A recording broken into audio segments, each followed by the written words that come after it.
But things are too different now. The way we play games is too different now. Yeah.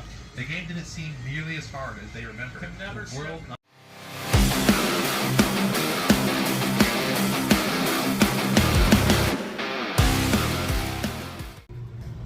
All right, it is Sunday the 18th.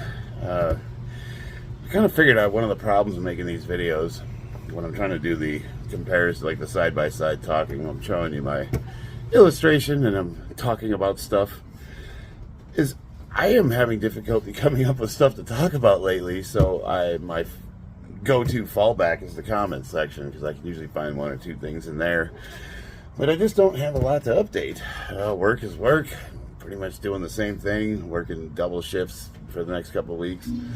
Projects are coming to an end. Boxing training, we're doing that 3 times a week. I'm training for competition on August 7th. That's at Camp Rhino Fitness here in Las Vegas. Any of you guys local want to come check out a powerlifting meet, hit me up. I'll get you, come check it out, man. Pretty cool stuff. My boxing update. So, my trainer asked me if I would be interested in fighting, like actually fighting, like a sanctioned amateur fight. And I told him, of course, absolutely. But yesterday when I was training, I kind of overheard them talking about the guy they wanted to pair me up with for a sparring session. And I guess this guy's like 55 years old and he's bigger than me. And he's got a... I guess they were talking about him because there's a real tendency to spar too hard, and nobody wants to spar with him. And I'm thinking like, ugh, that doesn't sound fun. And I was talking, I'd mentioned it to the coach, and what did he say? He was kind of concerned about our strength differences, and well, I told him, I said, look, not to brag, but there's not one person that steps foot in your gym that's stronger than me physically. I'm sorry to say. I'll stand by that too until you prove me otherwise. But as we all know, that has nothing to do with your ability to take a punch or throw one. You could be the world's strongest man and get your butt beat by somebody that actually knows what they're doing pretty handily. You know what I mean? So like, but I guess they were worried about him being able to bully me around because of his size difference. And I told him, I said, well, if he's 55 years old, unless he's got some insane cardio, I highly doubt that he's going to be able to do that. But I don't know. It kind of got me nervous, to be honest with you. I don't know what I'm getting myself into. But they assured me that there were steps, like levels to this stuff. They don't just throw people in the ring and let them go at it. Like it's part of training. And just like the kids, speaking of which, I got to see some of my daughters, who she's going to be going up against. Some girls and parents came into the gym, and I got introduced to a couple of the parents. One thing I noticed, the girls they're a lot of fun. You know, they're just out there having. But there was one that was really serious. Like she's like eyeing the competition up, and I'm like, oof. But one thing I noticed, it's not the girls seemed like they were really enjoying it and really into it and having doing girly stuff.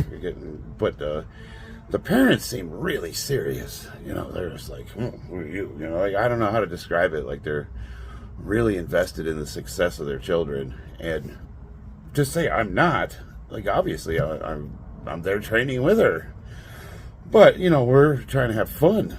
Where's the fun, people? Like these parents, like I don't know how much I would want to be in a household where you got it's just like the stereotypical parents, at the football game where the dad's taking a couple of Bud Lights and starting to scream at the referee or the coach if they're not putting their kid in enough, or throw my son the ball, that kind of stuff, and then the kid misses and he goes out there and yells at him in front of everybody. It's like I don't know. Then you just notice, like, I'm always looking at the kids, and the kids don't look like they're having a great time, even if they're performing well. And to me, that's just a shame. It's like, you're only a kid once, Like, the whole point is I'm trying to have fun. I'm 50, and I'm out there trying to enjoy myself. Like, if it becomes so serious to the point where, I'm not getting anything out of it, I'm not going to do it. So I certainly want to put my kids through that.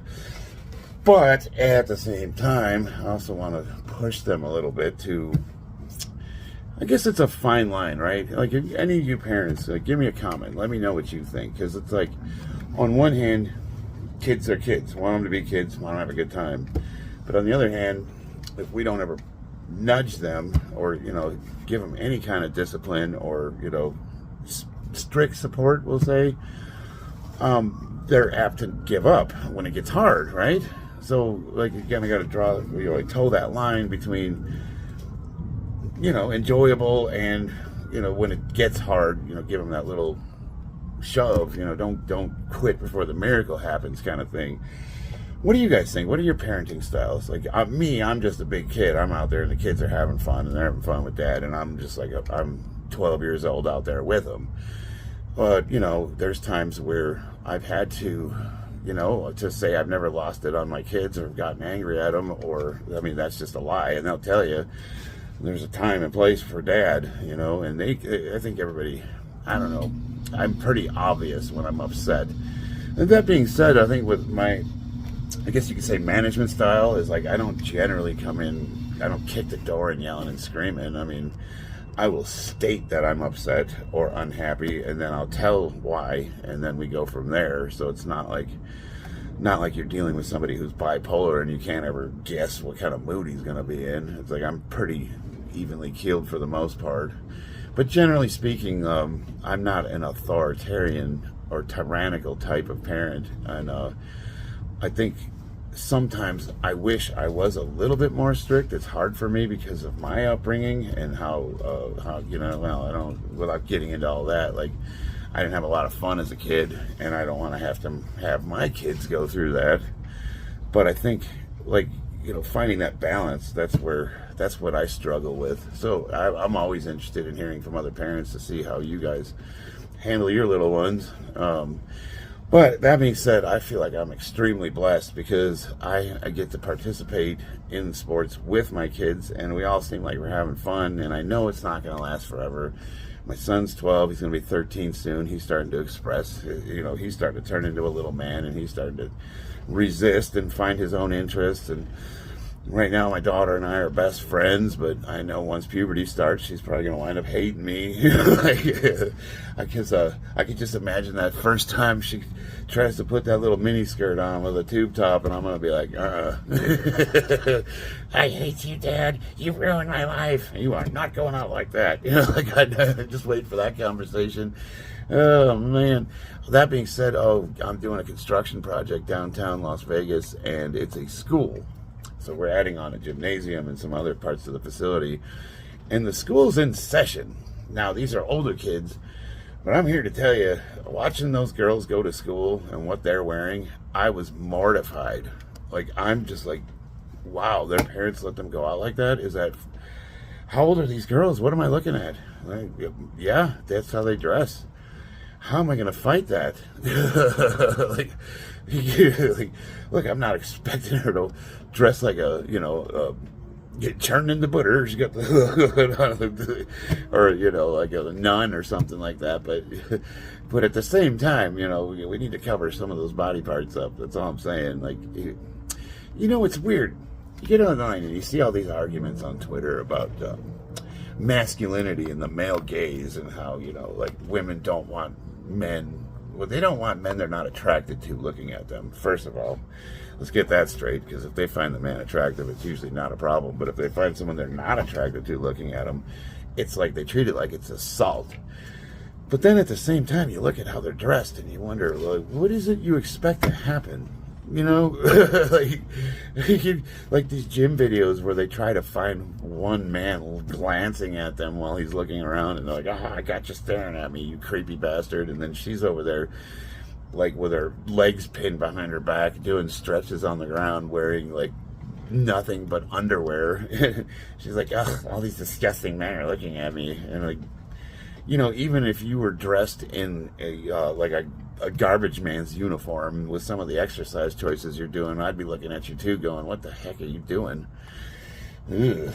But, you get the point. You see where I'm going with this. I don't know. Just trying to enjoy it while it still lasts. I don't have much to say, but I'm trying to expand my artwork into a more anime style, and I don't think I pulled it off with this one, but you guys let me know what you think. A lot of my poses, I notice like they're all pretty much the same. It's usually like a woman or a man standing towards you in similar poses. So on the creativity side, I don't have a lot of variation, but really what I'm doing is practicing my line art. So once I get comfortable with my style, and I've knocked all the cobwebs out, I'll start branching off into more action scenes. I know I see I got this big old pad of paper here, and for my birthday they bought me a nice art set, this really badass pencil and pen set, and I can't wait to break into that. But for now, I'm still doing just practice sketches, just trying to hone and refine my technique. Things like, I don't know, when you're into illustrating, the things like your pen selection and the way the pens operate, the way you have to hold them, the amount of pressure you put on them, affects the way they shade, the way they bleed into the paper. I mean, there's a lot to consider when you're trying to do a specific style of artwork. So a lot of it is just me trying to get used to the equipment that I bought. But I don't know, it seems like it's turning out pretty nicely. I want to start doing color work soon, so we'll see how that goes. I haven't decided if I'm going to scan them onto a computer or if I'm going to use things like watercolor or colored pencils. I've worked with all of that stuff, so it'll be, I don't know, we'll see. But for now, I'm just doing basic, simple black and white line art. I'm just trying to, get my technique down. I've noticed lately I've been really struggling with creativity. With the hours I've been working and training for competition, and just I think I might be overdoing it a little bit with the boxing thing too. And mostly that's, I have to take my kids 3 times a week, but that doesn't mean I have to train that hard with them. But I don't have like an off switch. I don't have the ability to just sit there and watch them train. So I might be overcooking myself a little bit. And when I come home, I'm looking at all this. I've got a little pile of shame building up on my desk here, and I'm not making any progress with it. And I noticed I lost some of the subscribers that started following me when I was doing the Warhammer figurine stuff. And to you guys, I apologize. It's just been a rough stretch, man.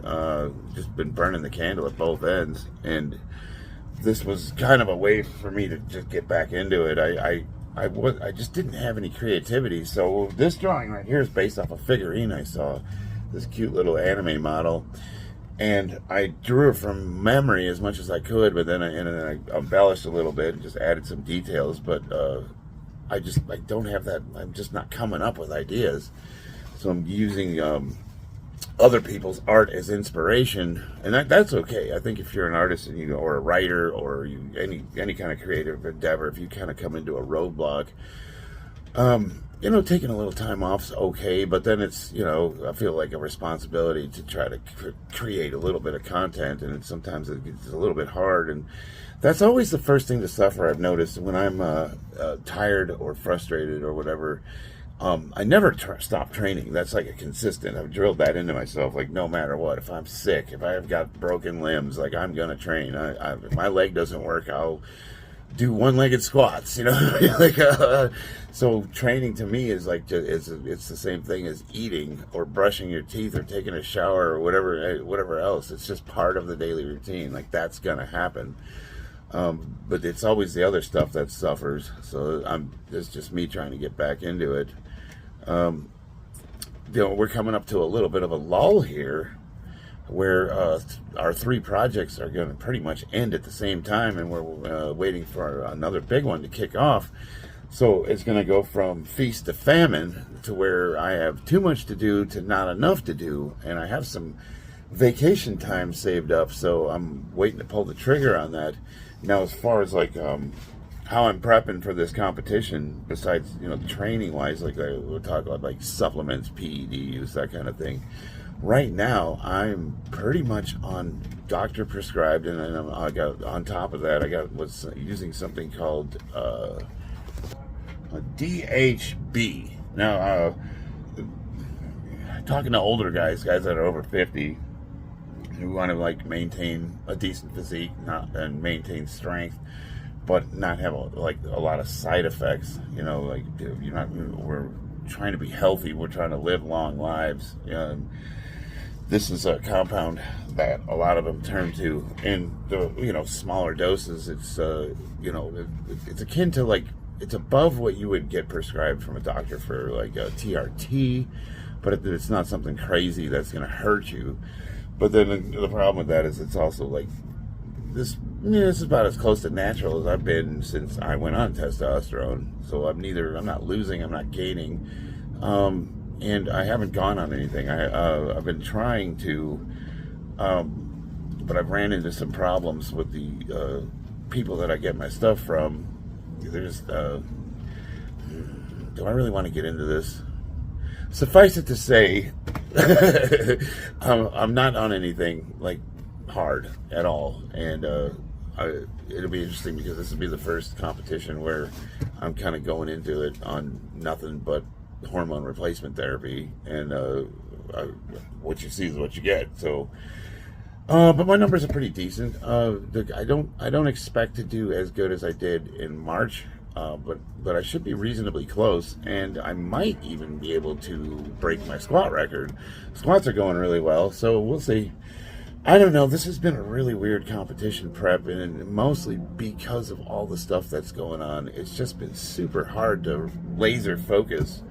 I've almost taken on too much, and now that I've mentally switched over to competing, and I'm like, oh crap, I need to get on. Now it's like 4 weeks from competition. It's like, what do you expect to achieve in that amount of time?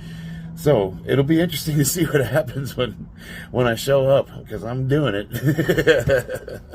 Now for the October competition, it looks like things are derailing a little bit. Cephas reached out to me and let me know that he's financially not likely. He didn't say he wouldn't go, but reading between the lines, it sounds like he's not going to be there. I haven't talked to Tommy. Tommy didn't respond to my comments. So Tommy, if you are watching this by chance, like, hit me up and let me know what your plans are. Because right now I'm still planning on going, and it's going to be weird if I'm the only one that shows up. Because the only reason why I'm doing this is because they invited me, and I thought we were going to all lift together. And now it's going to be like, well, it's just me. That's weird. But I'm always down for a little road trip. Get the wife and kids out of the house. Although, we got a zoo here. Now that we've got 20 chickens and we're rescuing doves now. Yes, that's a thing. I gotta find someone to watch the house if we go out of town, so that would be weird. I wonder if I can get one of my family members to do some house sitting for me. Shannon, if you watch these videos, hit me up. You want a vacation? Want a paid vacation? I can't pay you much, but it still could be a net positive. So last week I did a live stream video, and I'm trying to find the statistics for it. Let me see here. Let's go to live. I had no idea I was going to do it. I was actually just messing around with the features to see how it worked. And I was in the middle of doing squats. So when it started, a couple people popped on, and I'm like, oh, I guess I'm doing live. So I was not really prepared for it. I guess what I'm saying is that it's very crude, not well put together, not well thought out. I wasn't sure about how I should do the camera or the communication device, or I wasn't set up properly. I was winging it. I just wanted to see how it worked. But I got a 2-hour video out of it, and it doesn't really have a restrictions, date, views, live viewers. It doesn't really have a like to dislike ratio. I'm not seeing if anybody really disliked it, which I would expect because of how crude it was and how ill thought out it was. I did get better than expected engagement. I guess, what point am I trying to make? Is that something you guys are interested in? Did you like that? You want me to do more of it? Because it's easy. As it turns out, all I have to do is set a camera up and then have a way of like being able to respond to you guys in between whatever I'm doing. I could even draw. I could do. How cool would that be? We could do. I could do sketches, and you guys could just like throw ideas at me, and we could make something together. That would be neat. So the next one I do, I'm going to announce it, I guess, schedule it, so that everybody knows when it's going to be, and then we'll see how it works out. It's definitely an easy way to make content, I feel like it's cheating. Like I'm already working out anyways, so I wouldn't have to go through all the effort of making a video. But I also feel like there's value in like entertainment and presentation. So to just like watch someone lift is not necessarily the most entertaining thing in the world. I mean, you could be the most beautiful lifter in the world and have perfect technique and be a real fun guy to watch lift, but it's like golf, you know. You get when they're at the hole and he's going for birdie, it's exciting, but then you really want to watch him walk to the next hole, and where him and his caddy are, you know, they're talking about like when the landscaping crew needs to show up next week, and it's like, you know, all the other stuff in between is not necessarily the most exciting thing in the world. So it does have, people say video games it's helpful to I did feel like the conversation was organic too, so like as topics came up, they were interesting, so it did have some value there. We talked about a lot of different things, and so I think there's value for anybody who's looking for training tips or, you know, things of that nature. That's definitely stuff we can discuss, so I'm always down for that. I don't know, I was just a little experiment, and I feel like for my very first attempt, considering that I had no warning whatsoever, it was very impromptu. I think it went decent enough. Let me know what you guys think. All right, it is Sunday, and I have a really big honey-do list, so I'm going to get after it. I will be doing probably squats and deadlifts today. I'm going to combine both of those, so I'll have that. I'll probably do that later this afternoon or this evening. Other than that, I love you guys. I'll see you on the battlefield.